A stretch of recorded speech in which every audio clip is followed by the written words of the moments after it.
The first thing vessel keeper Marcus Dahl did every morning was check whether the drain in Corridor 9 was still backing up. It was. It always was. He crouched in front of the access panel, pulled his wrench from the loop on his jumpsuit, and got to work. Around him the ship breathed, the low thrumming of a vessel older than most human nations, moving through space at a speed that would have killed every physicist who'd ever laughed at the concept. The corridor was pale and cold. The lighting was amber, because amber was the frequency that disturbed Veth's circadian rhythms least at this hour. Marcus had learned that in week 2. He'd stopped squinting by week 4. 6 months in, he barely noticed it anymore. He was, according to his contract, a maintenance technician 3rd degree aboard the Veth Hegemony Heavy Transport Ulkasan. He was, according to the Veth who passed him in the corridor without eye contact, the human. He was, according to the kitchen staff, the one who fixed the waste reclamation pipe, and therefore the only human who received extra protein allocation without being asked. He was, according to himself, just a guy doing a job.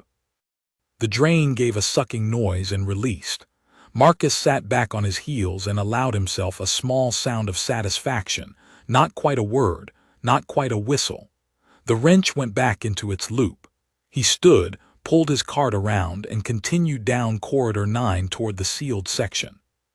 He had never been inside the sealed section. Nobody had told him not to go in, nobody had needed to. The door was a slab of matte black alloy with no handle, no panel, no seam that he could find. It had no drain to unclog, no pipes running through it that ever gave him trouble. It existed in his maintenance map as a blank, a quadrant labeled in the Veth characters he'd painstakingly learned to read Sovereign Recovery. He passed it every morning. He had never knocked on it. It had never opened. He had a theory about the sealed section, the same quiet theory he built about everything aboard the ship, assembled from details, never stated, held loosely until the evidence made it heavier or lighter. The temperature on this deck ran slightly higher than optimal for Veth crew. The acoustic dampening in the corridor outside the sealed section was twice the standard installation. Once, doing an inventory of utility access points, he'd found a secondary water line going into the sealed section that was separate from the main ship supply, its own filtration, its own treatment. Someone had gone to significant trouble to make that room exactly right. Someone in that room mattered. He had put that theory away and continued mopping the corridor floor, because the floor needed mopping and the theory wasn't his business. Until that Tuesday. Marcus was working on the secondary lighting relay 12 meters down from the sealed door, amber again. One bulb flickering every 9 seconds in a pattern that he suspected was driving the Veth who worked this deck slowly to distraction, when the black door opened. He didn't look up right away. He was elbow-deep in a relay housing. He heard the door and the change in air pressure that followed, felt the slight drop in temperature as the sealed section's climate regulation bled into the corridor, and registered all of this as information to be filed and continued to work. Then someone coughed. It was a wet, careful sound, a sound that took effort. He looked up. She was in a chair. Not a floating chair, he'd seen those. The Veth medical staff used them for patients on the upper decks, but a simple mechanical chair, pushed by a young attendant who looked barely old enough to have earned her carapace markings. The attendant stopped when she saw Marcus.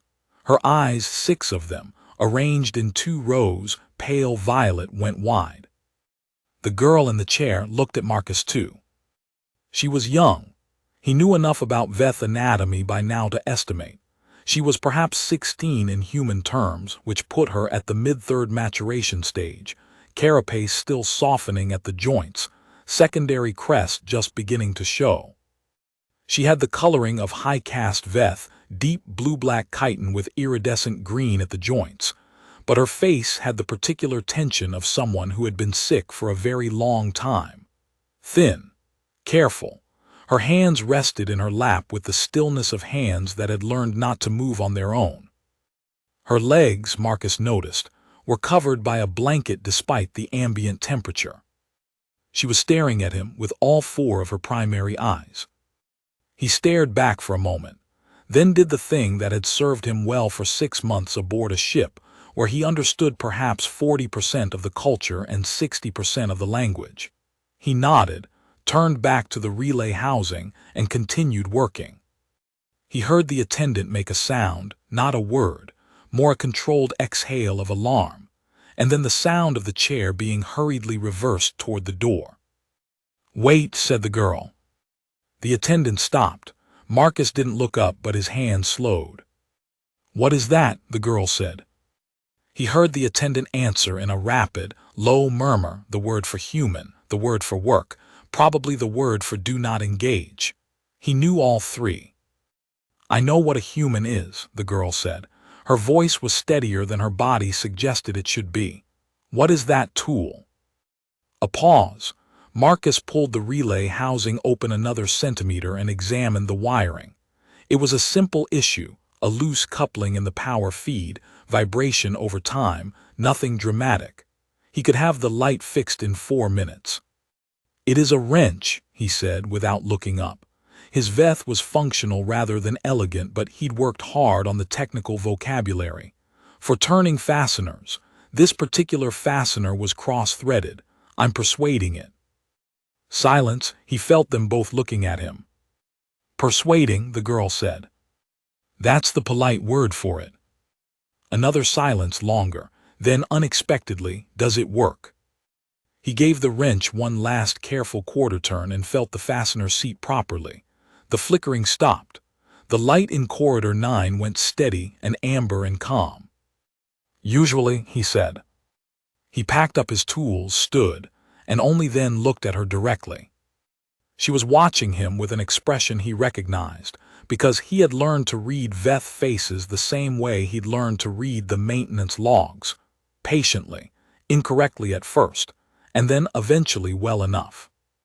She was not alarmed, she was not disdainful, she was interested. "My name is Marcus," he said, because the Veth had no tradition of introductory pleasantry, and he found that if he didn't supply the form himself, conversations either died or skipped to an unsettling directness he wasn't always ready for. "I know who you are," the girl said. "You fixed the waste pipe on deck 6. They discuss it." "Fond memories," he said.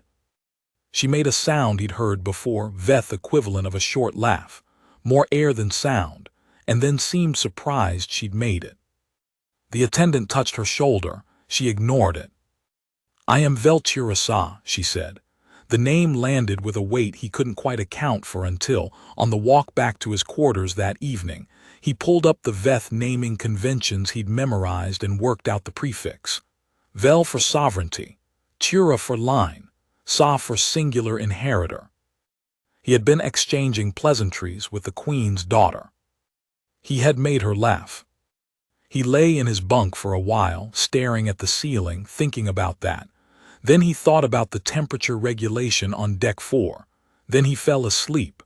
He was practical about most things. She came back the next morning. Marcus was replacing a valve fitting on the water recycler at the end of corridor 8 when he heard the chair. He didn't look up. "The light is fixed," she said. "Yes. The deck 6 waste pipe has not backed up since you repaired it." "That's because I found the actual problem. There was a calcium deposit halfway down the secondary line. Most people address the symptoms. And you address the cause." "I address whatever I can reach with what I have." He heard the chair roll closer. Not all the way a respectful distance or a cautious one. "What do you have?" she asked. He gestured at the cart. "Wrenches, sealant, a diagnostic reader that's 3 generations old but I know how to make it talk, replacement gaskets, some wire, a lot of patience." She was quiet for a moment. "The Veth engineers have instruments calibrated to molecular precision," she said. "They use them to diagnose the same problems. I know they loan me their readouts sometimes, very impressive readouts." He finished the valve and stood. The pipe was still clogged, though. Another one of those small, almost laughs. He was starting to catalog them. "Why are you here?" she asked, not unkindly, actually curious. "On this ship, you are not Veth, you are not contracted labor from any of the satellite species. You applied independently." "I needed work," he said. "The Veth hegemony posted openings for skilled maintenance personnel on the intersector boards. I have skills. I applied. They accepted. Here I am." "That is not the reason," she said. He looked at her. "That is the mechanism," she said. "What is the reason?" He considered that for a moment. He leaned against the corridor wall, crossed his arms. "I like fixing things," he said. "I like the moment when something that wasn't working starts working. That moment is the same everywhere, in every material, in every environment. I've been chasing it since I was 7 years old and figured out why my grandmother's dishwasher kept killing the heating element." "What was the reason?" "The door seal was slightly warped. The machine was working twice as hard to compensate. Replaced the seal for 8 credits. It ran for 12 more years." Silence. She had both sets of hands in her lap now. He hadn't noticed the second set before, tucked against her sides, partially hidden by the blanket. The fingers of the lower set were curved in a way that suggested they didn't straighten fully. Contracture. Something neurological or musculoskeletal that had probably been present since birth or early childhood, given the way her attendant moved around it with the casual certainty of long habit. "Address the cause," she said quietly. "That's all there is to it," he said. She left without saying goodbye. The Veth didn't have a tradition of that either. He got used to it. By the 3rd week, it was a routine. She came in the mornings when he was in corridor 8 or 9. The attendant, whose name, he'd learned, was Sewer, waited at a careful distance and watched Marcus with the expression of someone who has been told to prevent something from happening and is not sure if what they're watching counts. Velturasa asked questions.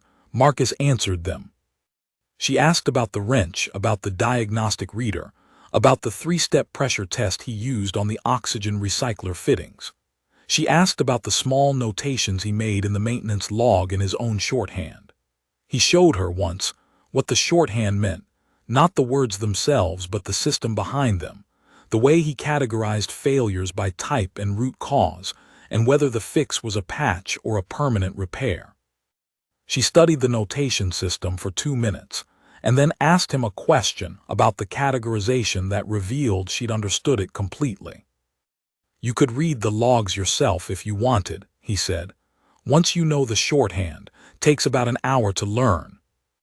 She looked at him carefully. "No one has ever offered to teach me a maintenance notation system before." "Is that strange?" "I am the sovereign heir to the Veth hegemony," she said. "The subjects of my education are somewhat prescribed." "Ah," he considered that. "Well, the offer stands." She asked about Earth. She asked about his grandmother's house, the particular small details that most people would have considered irrelevant, the color of the kitchen floor, the sound the dishwasher made in its final years, whether his grandmother knew he had repaired it before she did. She asked about his schooling, his first contract, the 2 years he had spent on a mining station in the Kuiper Belt doing work that was technically within his rating and practically on the far edge of what he could manage. "Were you afraid," she asked, "about the mining station?" "Every day," he said. "The equipment was old and the documentation was worse. Half the repair logs were inaccurate because whoever filled them out was trying to look competent rather than honest." "What did you do?" "Started from scratch. Inspected everything myself. Took 3 months before I trusted a single readout on that station." She was quiet for a moment. He was halfway through a fitting on the oxygen recycler. The corridor was quiet around them, just the ship's breath and the small sounds of work. "The readouts," she said, "can be wrong." "The readouts are always right," he said. "The conclusions drawn from them can be wrong." "Big difference." She asked once about the dishwasher again, and he described it in detail, the model, the approximate age, the particular sound it made when the heating element was struggling, and she was quiet for a long time after. "Describe the feeling," she said, "when you repaired it." He thought about that. He was 12 years old again on a checkerboard kitchen floor, his grandmother setting down a mug of something sweet and hot beside him, the small animal warmth of being useful. Like being good at something that mattered, he said. She used that dishwasher every day. Fixing it meant her days were easier. One small thing, but every day. Every day, the girl repeated.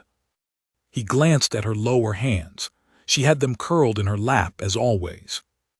"How long?" he asked. He hadn't asked before. He wasn't sure why he was asking now, except that he'd been watching those hands for 3 weeks, and the question had been sitting there, patient, the way questions did when he let them find their own time. She understood what he meant. "Since I was very young, a condition affecting the neural pathways of the lower limbs and secondary appendages. The Veth medical staff have," she paused, and he heard something careful in the pause, something practiced, "extensive documentation of my condition." Documentation. Yes. But. She said nothing for a moment. Sewer made a small motion that Marcus had come to recognize as this is not an appropriate discussion, and that Velturasa had come to recognize as something she intended to ignore. "The documentation is very thorough," she said.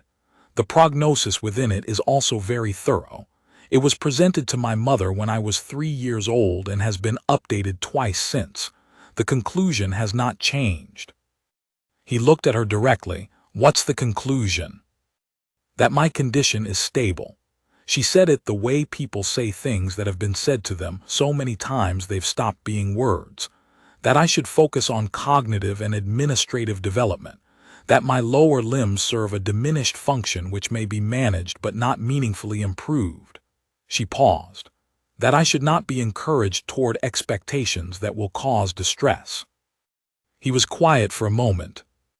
"Who decided that?" he said. "The medical staff." "When?" 3 years old, as I said. "Updated at 7, updated at 11. He thought about cross-threaded fasteners.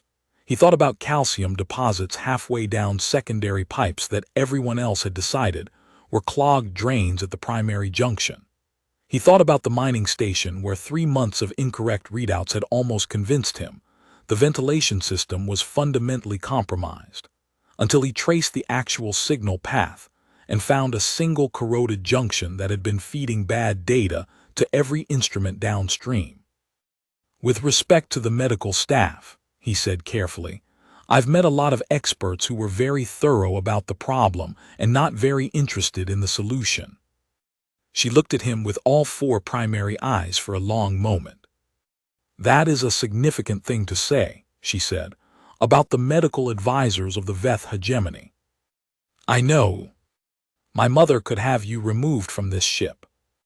I know that too." He picked up his cart. "That drain on Corridor 9 is going to need the full treatment this week. I'll be there Friday morning if you want to watch someone argue with a drain." He started walking. He heard her behind him make that almost laugh again. The problem with Velturasa's lower limbs, as Marcus understood it from 3 weeks of oblique questions and careful answers, was not that they were damaged. It was that they had never been used. The neural pathways existed. He understood that much. The signal could travel, it just hadn't been asked to, not consistently, not under load. The Veth medical team's position was that the pathways were insufficient for voluntary motion. Marcus's position, which he was very careful not to state directly to anyone with authority over his employment, was that nobody had seriously tried. He was not a doctor. He was explicit about this with himself. He knew approximately nothing about Veth neurology. He had no qualifications, no credentials, no instruments of molecular precision. He had patience. He had the habit of looking at causes instead of symptoms. He had, in his 2nd month aboard the ship, spent 3 evenings teaching himself to read the VETH medical notation system from the technical library, not because he'd planned to do anything with it, but because it was a system, and systems could be understood. He'd approached it the way he approached every unfamiliar documentation format, methodically, without conclusions, looking first for the structure, and then for what the structure was designed to track. The medical notation for Velturisa's condition described the pathways in precise and thorough language. Marcus had read it 3 times before he found what he was looking for, a small section toward the end of the second assessment update that noted the pathways were structurally intact, not degraded, not absent, present and intact, with signal attenuation consistent with disuse. Disuse. He'd stared at that word for a while. He brought it up carefully one morning, when Velturisa was watching him reroute a secondary cable bundle. He'd chosen the moment with the same care he used when choosing the order of repairs on a complex system. Do the thing that creates the most leverage first, in the conditions most likely to allow it to work. The VETH motor pathway system, he said, without looking up from the cables. It uses a redundancy model, right? Multiple pathways between signal points. Yes, she said, with the slight caution of someone who is not sure what direction a conversation is going. So if one pathway is underused, the system routes around it. The other pathways compensate. That is the standard model, yes. And over time, the underused pathway degrades, loses signal efficiency. Yes, but it doesn't disappear. A pause. No, it does not disappear. So if you loaded the underused pathway, if you asked it to carry signal regularly under actual conditions, the efficiency would improve. She was very quiet for a moment. Sewer made the "this is not an appropriate discussion" motion. Neither of them looked at her. The medical staff, Velturisa said, have determined that the pathways in question cannot support voluntary motion. They have tested this. How? I don't know the specifics of the protocol. When you were 3, he said. Yes. And 7 and 11. Yes. Did anyone ask you to try? A longer pause. Of course, she said, there were examinations, tests. Did anyone put you on the floor and tell you to take a step? She stopped. Her lower hands moved slightly, he noticed. I have never stood, she said. The words came out with a kind of careful precision that meant they had been rehearsed, probably in response to questions she got often. I have never walked. The medical assessment is that. I heard the medical assessment, he said gently. I'm asking what you have tried. Silence. Nothing, she said finally. I have tried nothing. I was told there was nothing to try. He set down the cables and looked at her directly. I can't promise you anything, he said. I need to say that clearly and first. I'm not a doctor. I don't know your biology well enough to make any guarantees, and I could be completely wrong about all of this. She looked back at him with the same steady attention she brought to everything. But, she said. But nobody found that calcium deposit until I went looking for it, he said. And that drain had been backing up for 3 years. He did research. He was careful about it. He used the technical library, not the medical records, because accessing medical records without authorization was a line he would not cross, and also because the technical library was more useful anyway. He read everything it had on VETH neural pathway mechanics. He read the sections on motor function development. He read the sections on pathway rehabilitation after injury, because the injury sections turned out to be the most useful thing in the entire archive. There was a significant and well-developed literature on pathway rehabilitation following trauma. The logic was consistent and sensible. Introduce controlled stimulus, allow the pathway to carry signal, repeat, increase load incrementally. Not too fast. Not under conditions that would cause the signal to overwhelm the channel before it had developed the capacity. Patient, methodical escalation.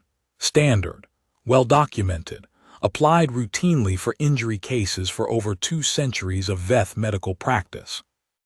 The question was why it hadn't been applied here. He thought about that for a while.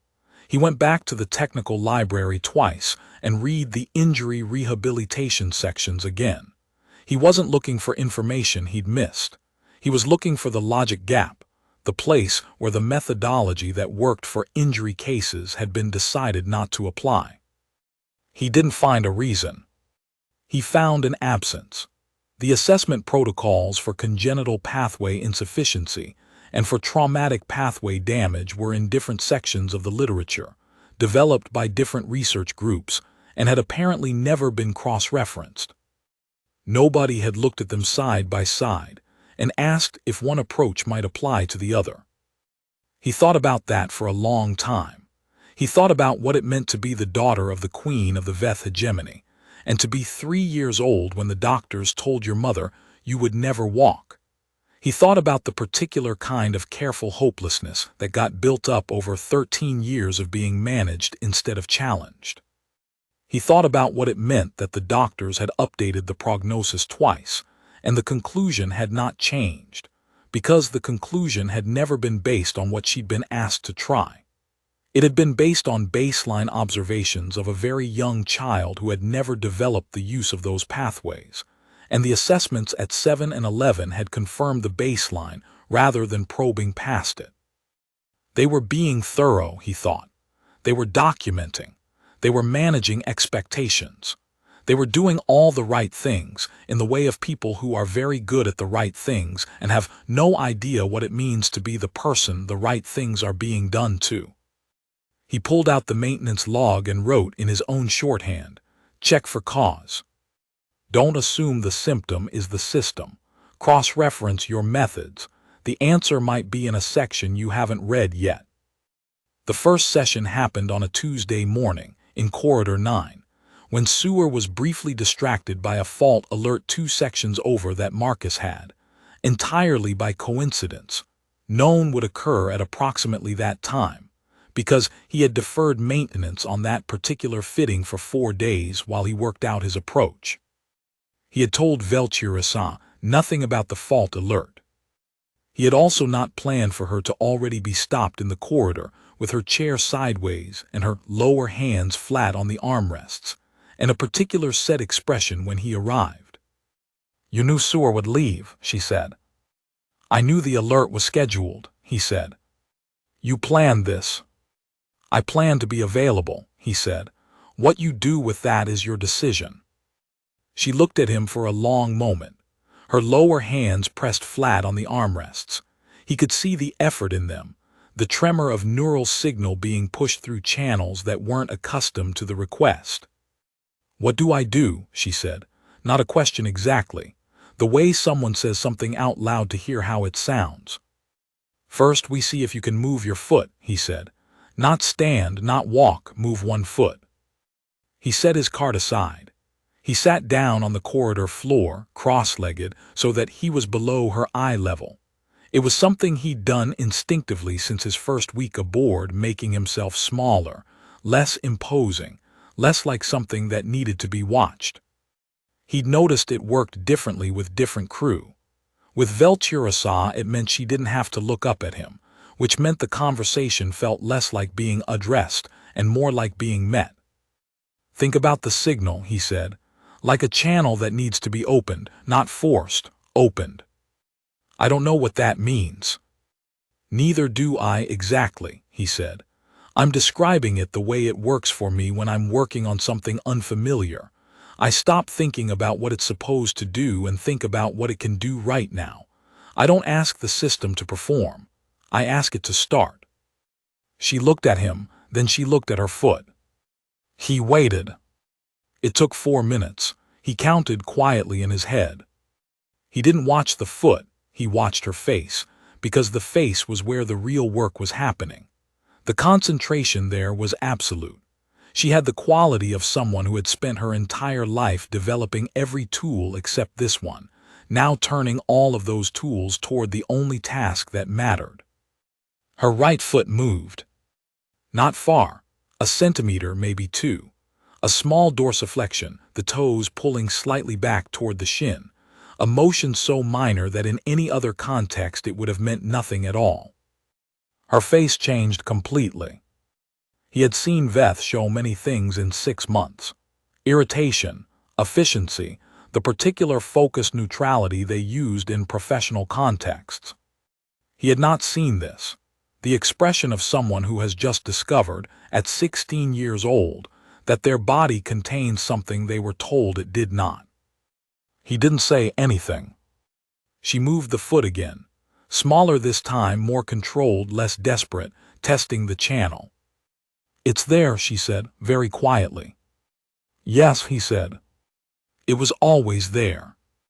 "Yes." They sat in the corridor for a while in the amber light, not speaking. He didn't offer congratulations. It felt wrong to congratulate someone for something they'd always had. What they'd found wasn't a new ability. It was the discovery that the map had been wrong. They were careful. He was rigid about this. 1 session every 3 days, never more than 15 minutes. He kept notes in his personal log in shorthand nobody aboard could read, not to document her progress, but to make sure he wasn't pushing too fast or asking for too much. He had no training in neural rehabilitation. He had no instruments of molecular precision.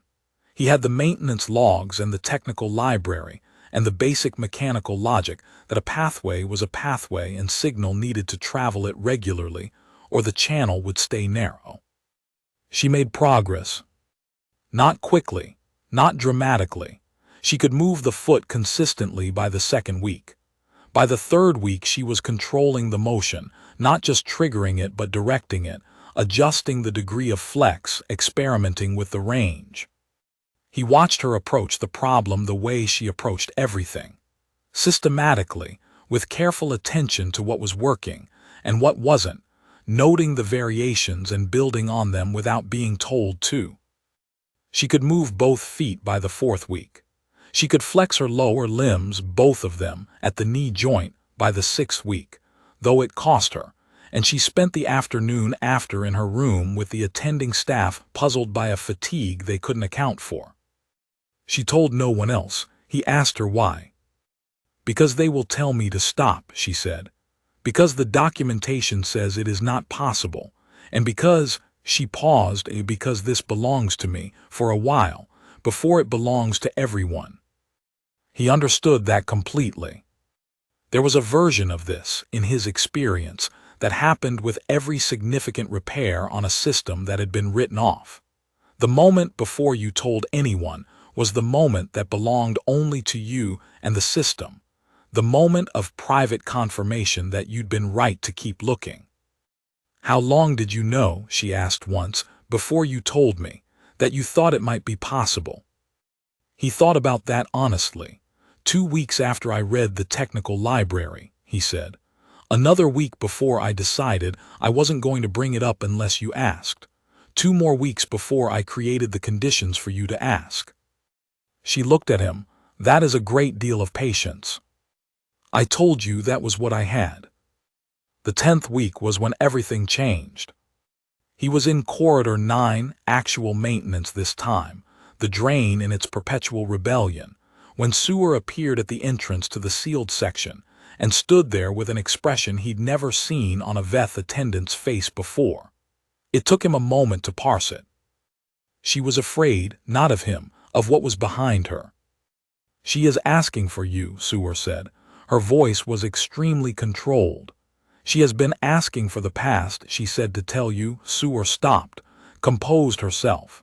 "She said to tell you that she thinks she's ready to find out." He put down his wrench. He followed Sewer through the black door. The sealed section was different from the rest of the ship, quieter. The amber lighting was softer, more even. The floor had a different texture, slightly yielding, he noticed, and then understood why. It was the floor of a room designed around someone who falls. He stood in the doorway for a moment, taking in the room properly for the first time.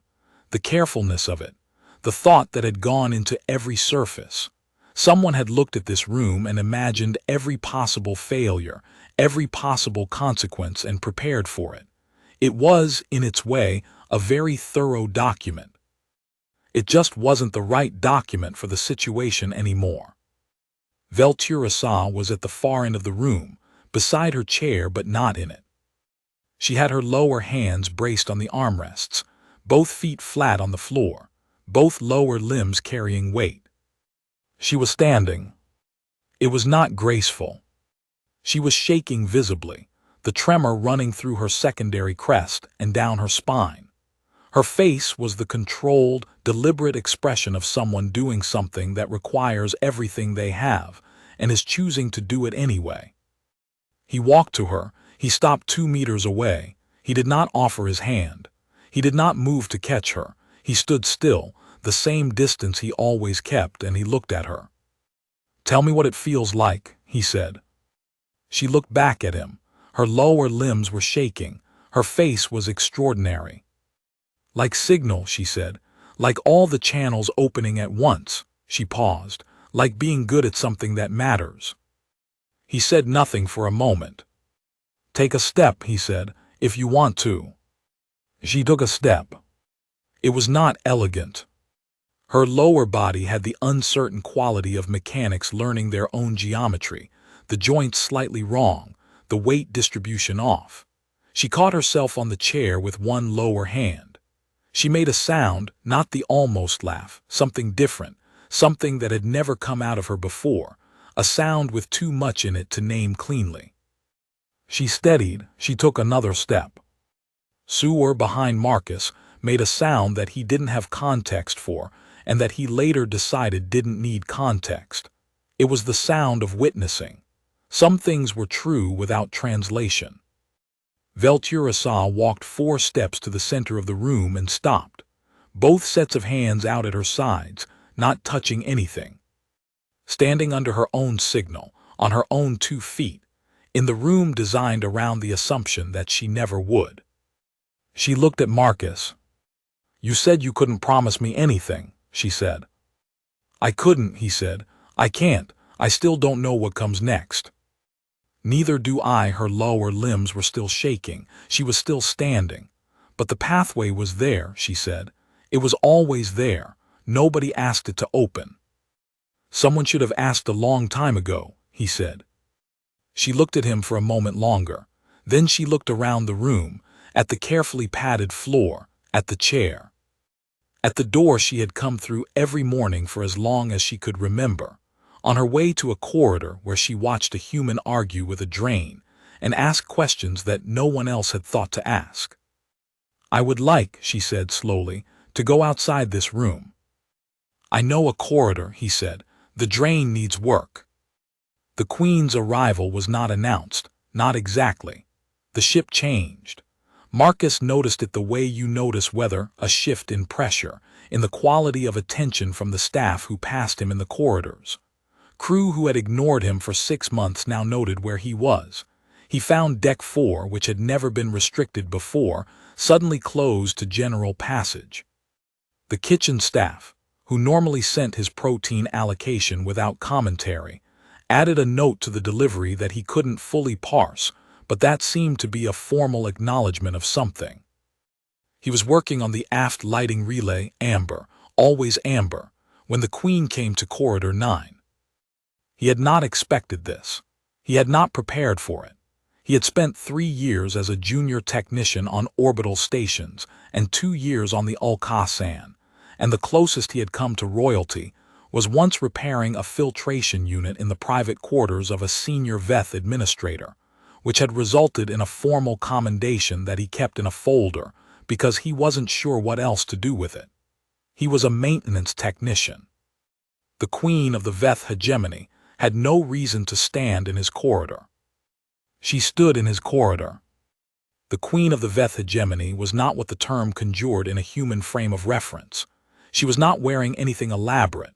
She had the same deep blue-black chiton of her daughter, darker and more settled, the green iridescence at the joints gone deep and certain with age. She was tall. She moved with the unhurried confidence of something that has never needed to hurry. Behind her, at a distance, two attendants and a senior crew member Marcus recognized as the chief medical officer. The Queen stopped at the edge of his work area and stood there. Marcus straightened up and turned to face her. The proper response to a Veth superior he had learned in month 1 was stillness and downcast eyes. He had practiced it. He was capable of it. He looked at her directly instead, because she was looking at him directly, and it seemed rude to do otherwise. "You are the vessel keeper," she said. "Yes." "You have been treating my daughter." "No," he said. "I have been working in Corridor 8 and 9 for 6 months. Your daughter has occasionally watched me work. We have talked."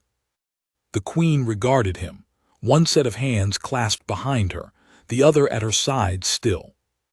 "Sewer's report was more specific than that," she said. "Sewer's report is accurate," he said. "I just described it the way it feels from where I'm standing."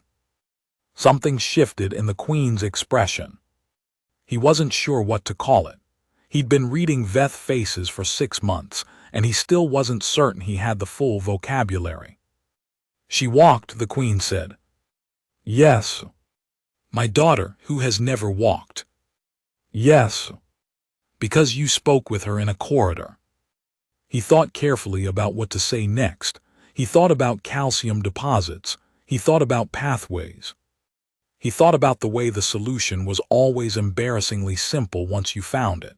So simple that it seemed impossible it had been missed.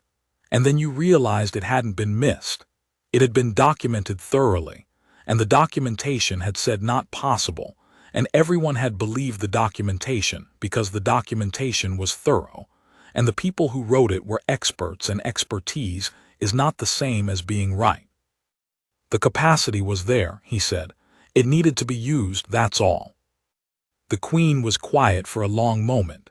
The chief medical officer behind her was very still. "The medical staff," she said, "have said it was not possible." "I know. For 13 years. "Yes." "And you decided they were wrong." "I decided I didn't have enough information to know either way, so I found out." He paused. "The injury rehabilitation literature in the technical archives describes the methodology I used. I didn't invent anything. I applied an existing approach that hadn't been cross-referenced with her case type." The chief medical officer made a sound. Marcus didn't look at him. The Queen looked at him with an expression he was now fairly sure was the Veth equivalent of someone being forced to recalibrate.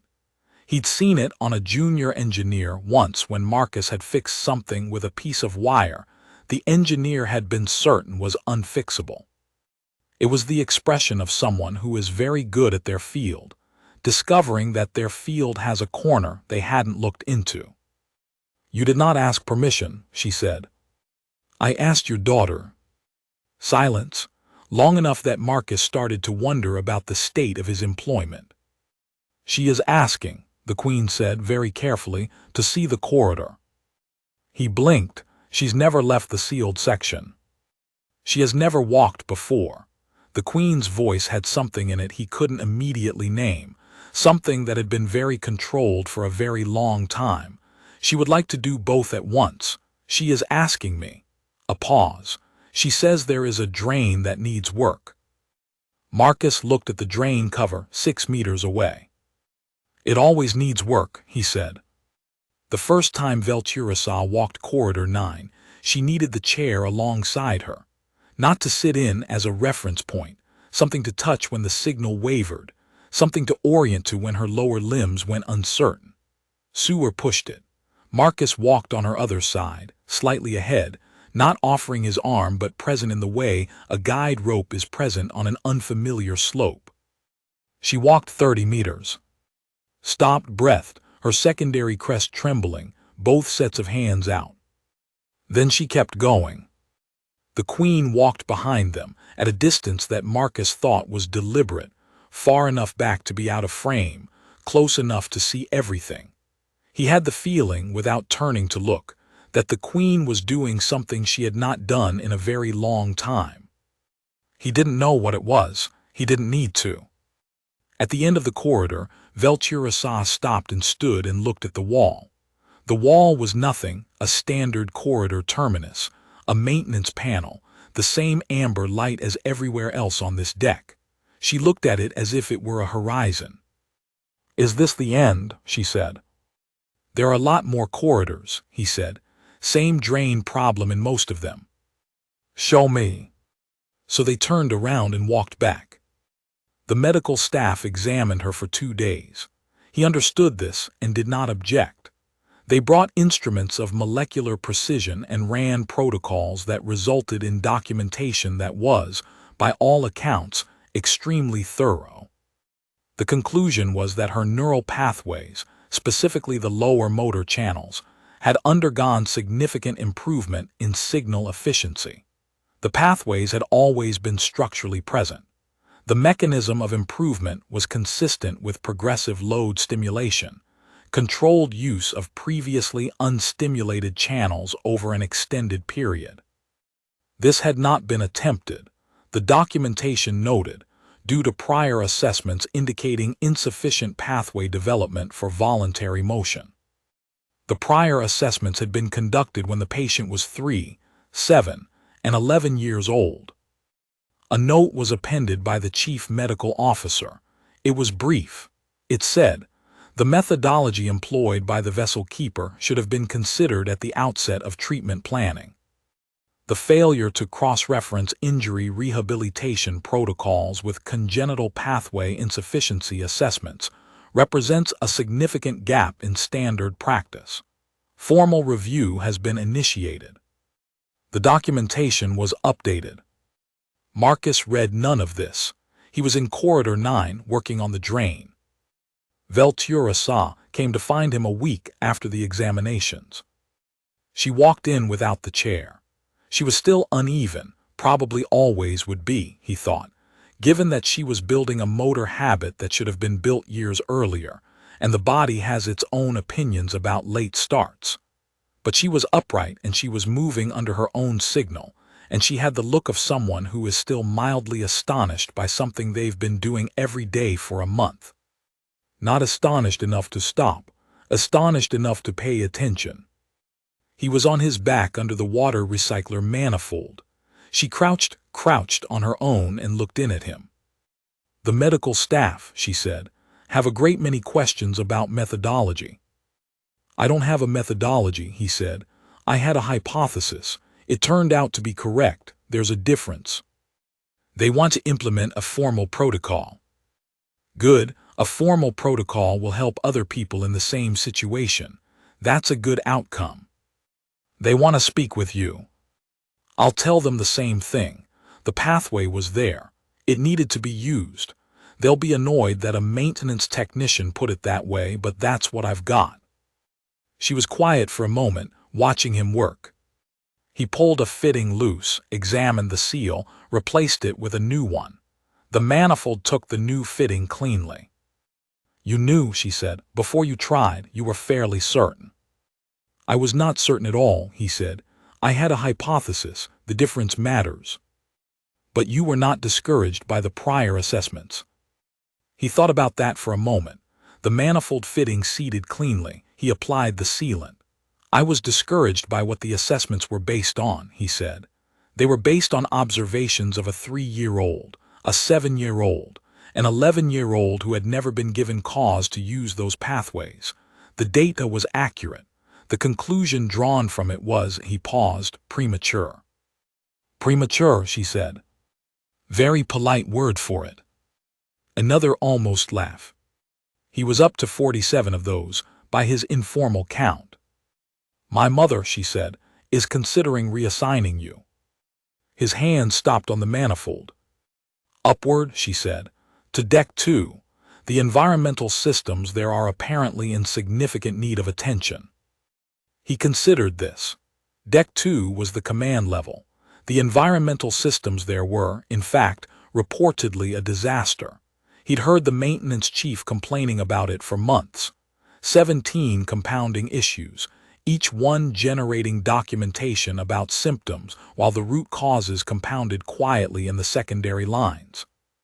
The drain on Corridor 9 will still need work, he said. I know, she said. I have been informed that Corridor 9 has a permanent drain problem. It does. I have also been informed, she said, that the calcium deposit on the secondary line that you cleared in month 2 has not recurred because you addressed the cause. He closed the manifold panel. He slid out from under the recycler. He sat up on the corridor floor and looked at her, 16 years old, crouched on her own 2 feet, in a corridor she had been told she would never stand in. What are you going to do, he said, now that you can walk? She thought about it seriously. He appreciated that. She had always taken his questions seriously. I don't know yet, she said. It is very new, a pause, but I think I would like to see more of the ship. Most of it needs maintenance, he said. Then you will have to show me the parts that work, she said, so I can learn the difference. He was transferred to Deck 2 the following week. The environmental systems were, in fact, a catastrophe, 17 compounding issues that the documentation described with great thoroughness and zero useful prioritization. He stood in the main mechanical bay on Deck 2 and looked at the readout and felt the particular feeling that had been with him since he was 7 years old on a checkerboard kitchen floor. He pulled out his wrench. He started with the drain.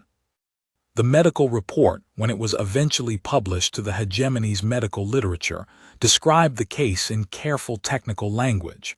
Neural pathway stimulation, progressive load introduction, voluntary motor function recovery in a previously non-ambulatory patient. It cited a novel methodology applied by an untrained practitioner with no access to precision instruments, which had produced results that prompted a reevaluation of existing assessment protocols for patients with similar presentations. The untrained practitioner, the report noted, when asked to describe the methodology, had said, "The system was not broken, it was unused. Unused and broken look the same from the outside, but they're not the same problem. I went looking for the actual problem." The report's authors had found this frustrating to cite, but ultimately impossible to improve on. 3 other patients in the hegemony's medical records were identified within 6 months as candidates for the same approach. All 3 were young. All 3 had conditions that had been documented as stable and unimprovable. All 3 had neural pathways that were present, structurally intact, and had never been asked to open. The formal review initiated by the chief medical officer resulted in a new cross-referencing protocol. It was named, in the dry technical language of VETH medical documentation, the Secondary Pathway Assessment Standard. Informally, among the younger staff who had heard the story of Corridor 9, it was called something else. Marcus never learned the informal name. He was on Deck 2 by then, deep in the secondary water treatment system, tracing a contamination issue that had been generating documentation for 4 years without anyone identifying the source. He found it on the 3rd day, a corroded coupling in a tertiary feed line, slow leaking trace minerals into the primary supply, affecting readings across the entire system. The documentation had described the symptoms precisely and never found the coupling. He replaced it. He wrote the cause in the maintenance log in his own shorthand. He moved on to the next issue. 6 months after the transfer to Deck 2, Velturasa walked the full length of Corridor 9 alone. Marcus was at the far end working on the drain. He didn't know she was coming until he heard her footsteps, uneven, deliberate, the particular cadence of someone whose lower limbs were still building the library of motion they should have been building all along. He kept working. He heard her approach and stop. "Still backed up," she said. "There's a new calcium deposit on the same secondary line," he said. "Different cause this time. The water chemistry on Deck 8 changed last quarter. I'm adjusting the treatment upstream." "Address the cause," she said. "Always." She crouched beside him. Not quite as low as she'd go in a year, the joints were still learning their range, but low enough to look. He showed her what he was doing. She watched with the attention she'd always had, the attention that saw mechanism instead of surface. What would happen, she said, if no one ever looked at the secondary line? The deposit would build up. Eventually, it would restrict the flow enough that the primary drain would start backing up again. People would think the primary drain needed fixing. He applied the treatment to the line. They'd fix it. It would back up again. They'd fix it again. Eventually, someone would pull the whole primary assembly and spend a significant amount of time on something that wasn't the problem. And the secondary line would never be identified. Not unless someone went looking. She was quiet for a moment. There are secondary lines everywhere, she said. He looked at her. She was not talking about the drain. Yes, he said, there are. In the medical protocols, in the assessment systems, in the way we look at, she paused, at things we have decided do not function without asking why. Without asking whether we looked in the right place, or whether the documentation was made from the right data, or whether the conclusion follows from the evidence, or only from the habit of drawing that conclusion. That's one way to put it, he said. I have been thinking, she said, about what I want to do. You asked several months ago. I remember. I want to find the secondary lines, she said. I want to be the person who goes looking. Not because the experts are wrong, they are usually right about the data, and I have learned not to dismiss expertise easily, but because even very good experts develop habits about which questions to ask and which sections of the archive to read, and the answer is sometimes in the section they haven't read. He looked at her. 16 years old, crouched on the floor of Corridor 9, in the amber light, with the focused certainty of someone who has just found out that they are excellent at something that matters.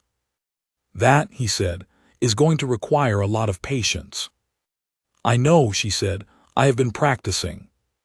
He handed her the diagnostic reader, 3 generations old, functional if you knew how to make it talk. She took it. She turned it in both sets of hands, all 4 of them now, the lower set fully open, the fingers straight, the contracture resolved through the same patient progressive stimulus that had opened everything else. She examined it with the thorough attention she gave everything.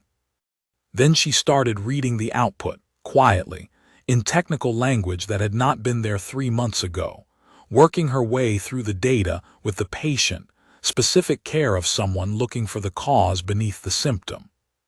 There, she said after a moment, that reading, the pressure variance in the secondary junction. What do you make of it? She studied it for a moment longer. It's not the drain, she said. The drain is a symptom. The pressure variance is upstream of the drain. Something is restricting flow before the junction. She paused. The secondary line. Further back than that, he said, but you're looking in the right direction. She looked up at him. Something in her face that he recognized, the feeling of finding the right thread. Show me, she said. So he did. The drain cleared.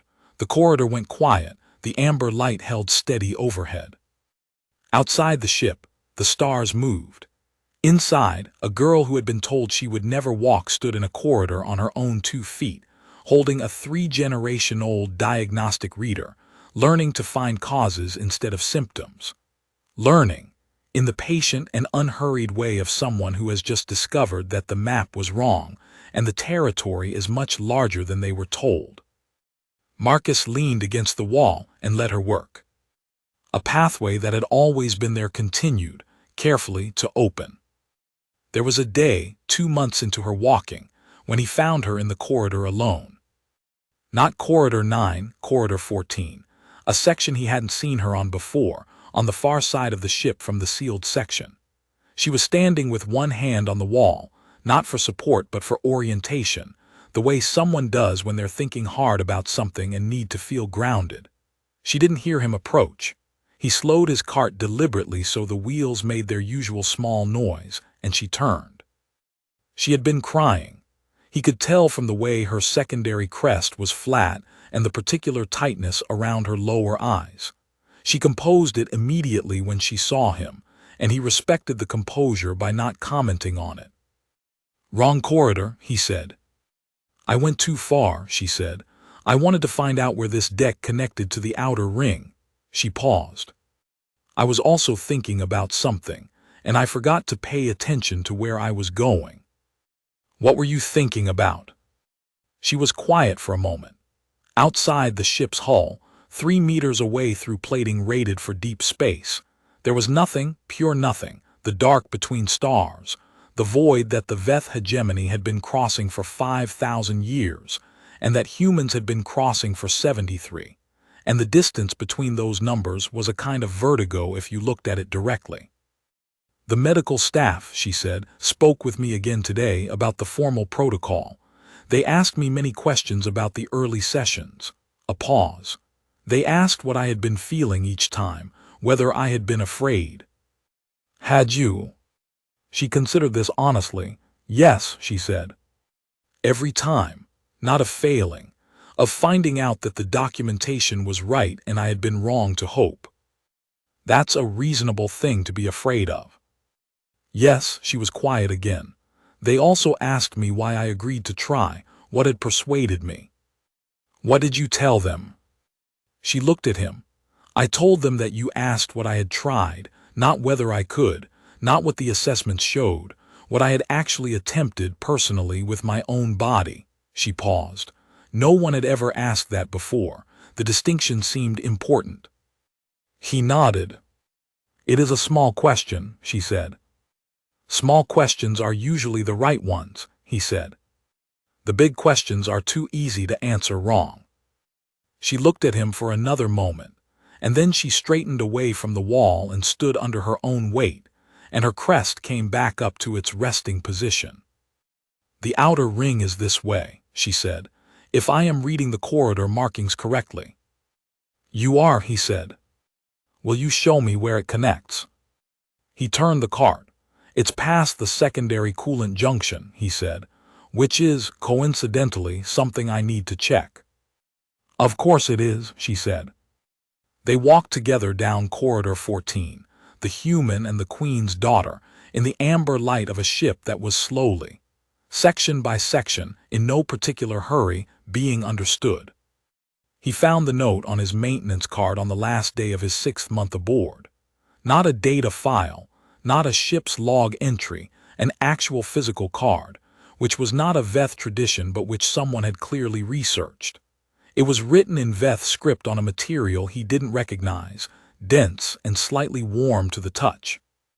He read it slowly, because his Veth was still functional rather than elegant, and he wanted to get it right. It said, "You asked the right question. I will spend the rest of my life asking the same one." Below that, in smaller script, "The drain in Corridor 9 is fixed. I did it myself this morning. The secondary line required a different approach than the primary junction. I found the cause." He read it twice. He put it in the same folder as the commendation from the senior administrator, the one he'd kept without knowing what to do with it. Then he picked up his wrench and went to find the next thing that needed work. The ship was large. The corridors were many. Somewhere in its secondary lines and overlooked junctions and documentation that described symptoms precisely without ever finding causes, there was a problem no one had looked at in the right way yet. He would get there eventually. He always did.